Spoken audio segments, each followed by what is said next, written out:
So what I'm going to do here, the first thing I'm going to do is to launch an instance.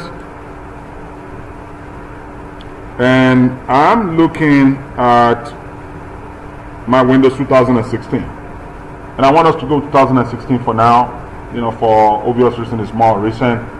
The process is the same thing for 2012 as well. So I'm going to select that. It's a free tier option. That's what I want as well. So I'm going to go on here and say review and launch. And I'm going to go to launch. Then it's going to ask me, do I want to use an existing key pair or do I want to create a new one? I created a key for your Saturday class. I'm not too sure whether the key is still there. I'm going to take a look at it.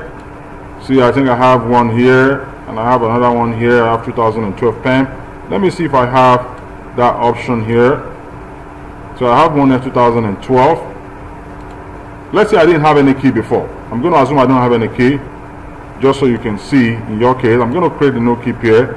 I'm going to call it 2012, day, because this is a day session class. So I've just created that. I'm going to download it. You can put it on the desktop. I like to put mine on a document. Anywhere you want to put it, that's fine. I've downloaded the key. Then I can launch the instance. And then I can go here to view the instance that's been created. And you can see, one of the things I like to do is I like to label it. Especially when you start having more than one VM. You understand? Because then you're not sure what you got. And I'm going to let this one continue to run until we have, 2002. Check. Any question? So as you can see, this is completed. So to connect to this machine, I'm going to right click this. The first thing I want to do is to get my password. So I'm going to browse to my document. That's where I saved the file. And this is a PEM file that I downloaded earlier. Select it. I'm going to say decrypt my password. And I have this information. Okay, close it, right click this again, and I'm going to go to connect.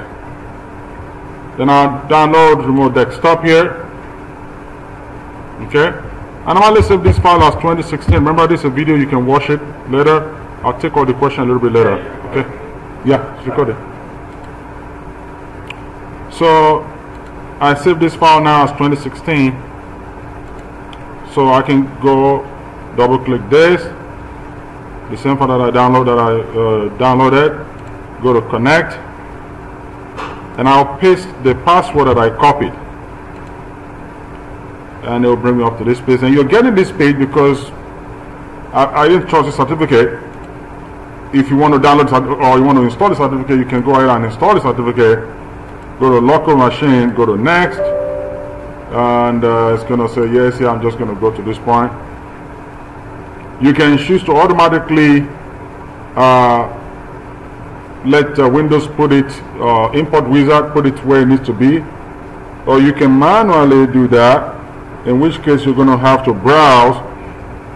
And if I really want to trust this, then I can come over here and say I want to put it in a trusted certificate. See, this is trusted publisher, this is intermediate, this is personal, this is trusted root certificate authority, this is enterprise trust authority, this is intermediate.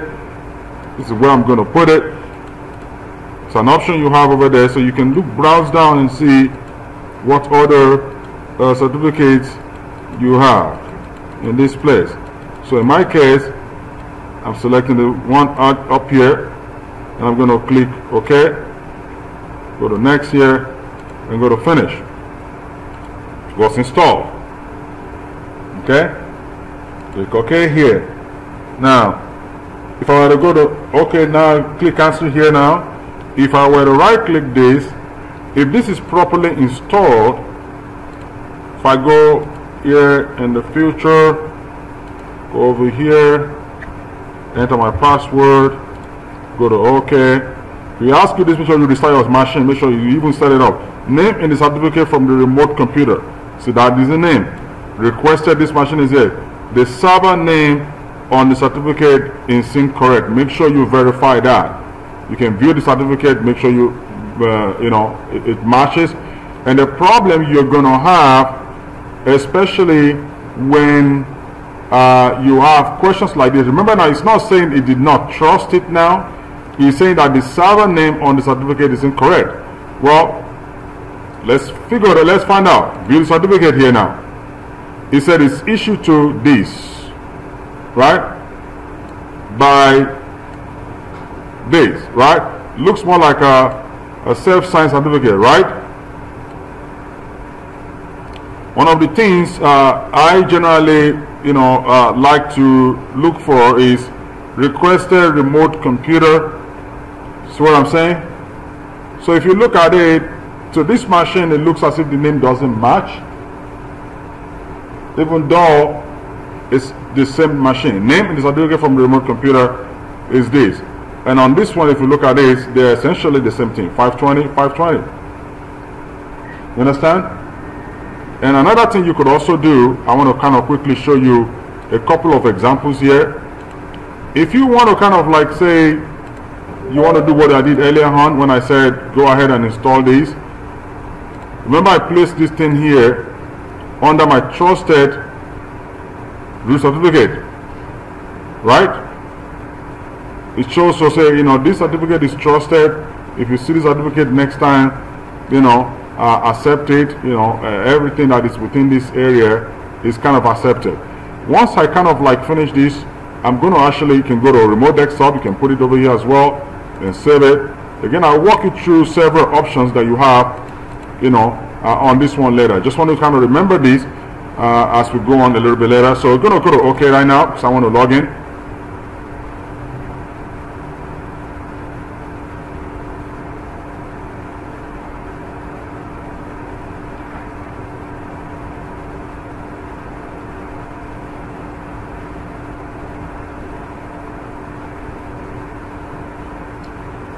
Now I have my 2016 server set up.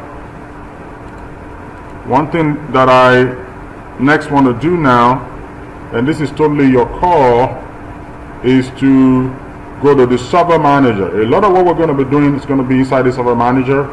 If I click the server manager, I will bring up this page. On this page, I have a computer name here. I can change this computer name. You understand? I can change this computer name to, something that is a little bit easier for me to pronounce or to use. You don't have to do that, but it's an option that you do have. Just wanted to know that.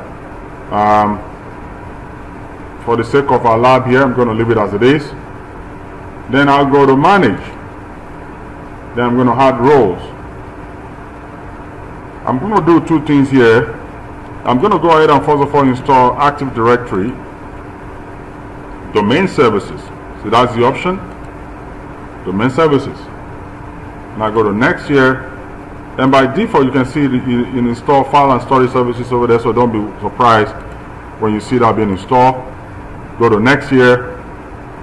We'll talk about this Azure Active Directory later, so go to next and go to finish.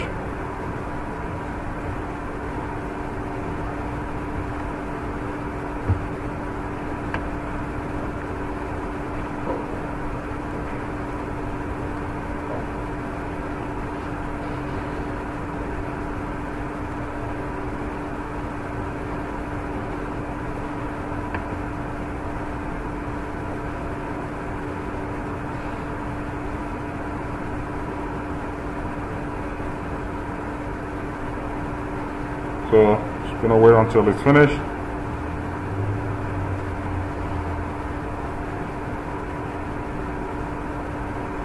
And once this exercise is completed, I will have the opportunity to go and promote this machine. So the first thing I need to do is to promote it, to install Active Directory. Once Active Directory is installed, then I can promote it to be a domain controller. So it's completed. You can see installation succeeded. Click OK here. Then you have this yellow box, which means I need to go and promote it if I want to, because this is my first domain controller. I can give it a name. Okay, let's call it apple.edu.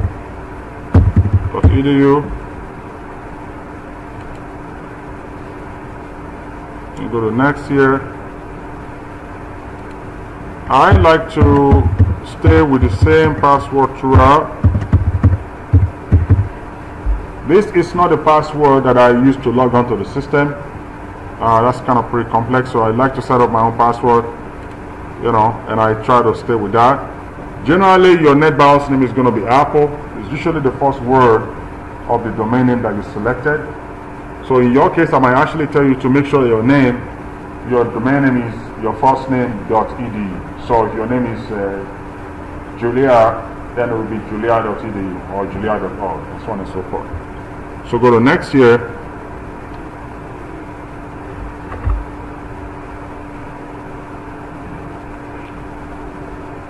Go to next.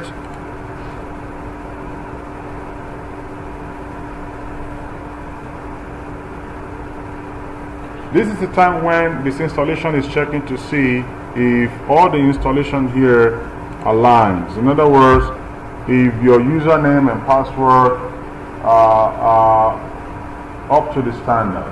For example, if you have a user account that has a domain name, or let me put it this way, if you have an admin account on the system that doesn't have a password, this is where it's going to check against all the complexity rules that you have, and then from there you go.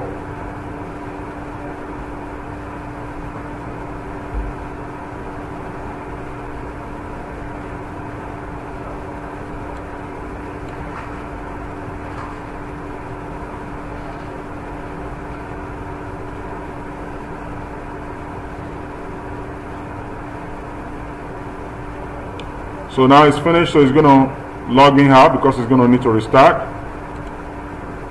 So if I click OK, generally every time you install your domain controller, your machine is going to need to restart.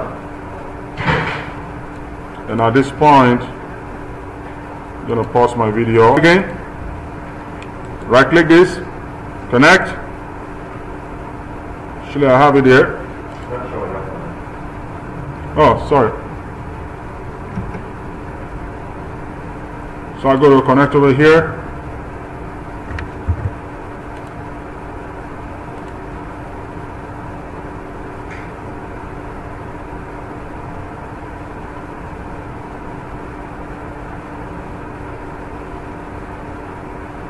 I'll take a little bit of time here for this one to boot back to Windows, because for the first time is logging on as I'm going to pause it just on video.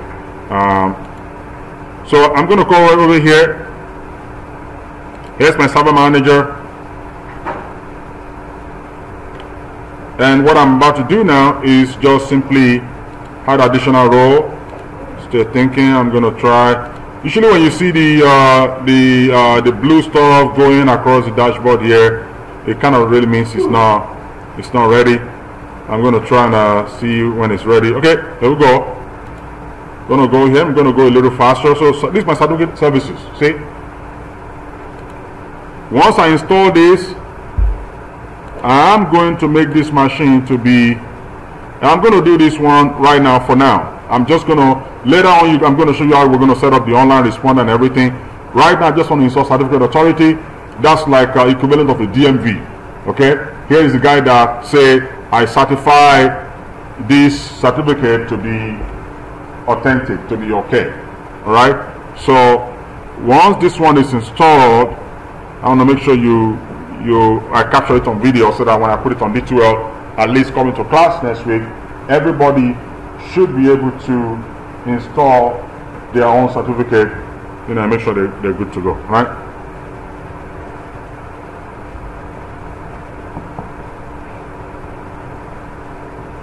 So this is done, and then now configure certificate authority. Here is one here. I'm simply going to say install certificate authority. Configure it. Go to next. I want to select enterprise because I'm in a domain controller environment. It's going to be root certificate. Don't worry, you will get a chance to watch this video at your pace. Create a new private key because I don't have one. Look at it. I'm using SHA-256 for my hash now. This is what I'm going to use to calculate my hash. This is the length of my key. The longer the length of the key, the better secure it is.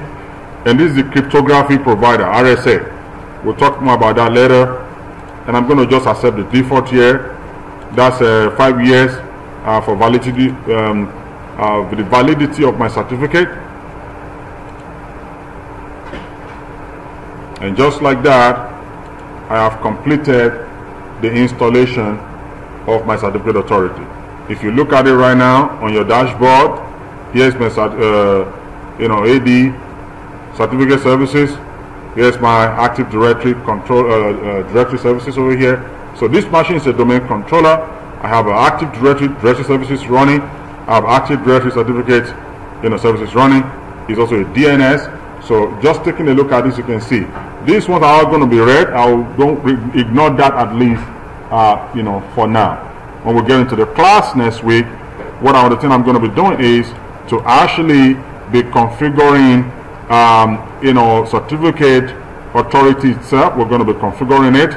In addition to that, we're going to also be going to your computer management, and we're going to be doing part of the lab that we started in the class today, like disk management.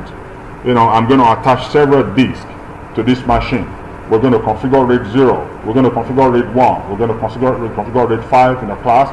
So our next week class is pretty loaded for a lot of lab. The only thing I'm going to ask you is try and read the content in the lab ahead of class. That way I can spend most of our time